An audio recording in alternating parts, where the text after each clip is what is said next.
Judges chapter 1. After the death of Joshua, the Israelites asked the Lord, "Who of us is to go up first to fight against the Canaanites?"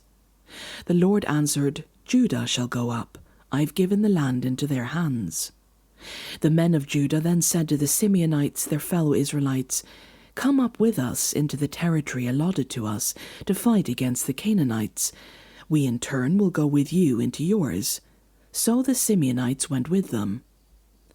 When Judah attacked, the Lord gave the Canaanites and the Perizzites into their hands, and they struck down 10,000 men at Bezek. It was there that they found Adoni-Bezek and fought against him, putting to rout the Canaanites and Perizzites. Adoni-Bezek fled, but they chased him and caught him and cut off his thumbs and big toes. Then Adoni-Bezek said, 70 kings with their thumbs and big toes cut off have picked up scraps under my table. Now God has paid me back for what I did to them. They brought him to Jerusalem, and he died there. The men of Judah attacked Jerusalem also and took it. They put the city to the sword and set it on fire. After that, Judah went down to fight against the Canaanites living in the hill country, the Negev, and the western foothills. They advanced against the Canaanites living in Hebron, formerly called Kiriath Arba, and defeated Sheshai, Ahiman, and Talmai. From there they advanced against the people living in Debir, formerly called Kiriath Sepher. And Caleb said, "I will give my daughter Aksah in marriage to the man who attacks and captures Kiriath Sepher." Othniel, son of Kenaz, Caleb's younger brother, took it. So Caleb gave his daughter Aksah to him in marriage. One day, when she came to Othniel, she urged him to ask her father for a field. When she got off her donkey, Caleb asked her, "What can I do for you?" She replied, "Do me a special favor. Since you have given me land in the Negev, give me also springs of water." So Caleb gave her the upper and lower springs. The descendants of Moses' father-in-law, the Kenite, went up from the city of palms with the people of Judah to live among the inhabitants of the desert of Judah in the Negev near Arad. Then the men of Judah went with the Simeonites, their fellow Israelites, and attacked the Canaanites living in Sephath, and they totally destroyed the city. Therefore it was called Hormah.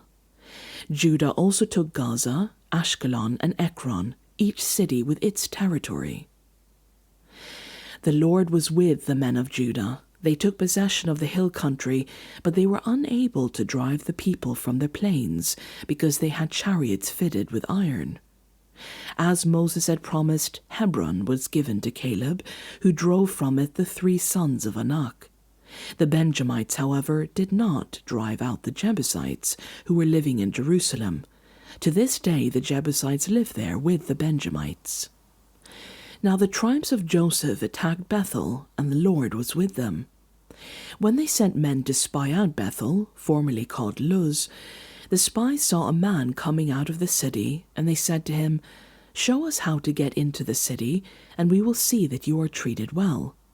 So he showed them, and they put the city to the sword, but spared the man and his whole family.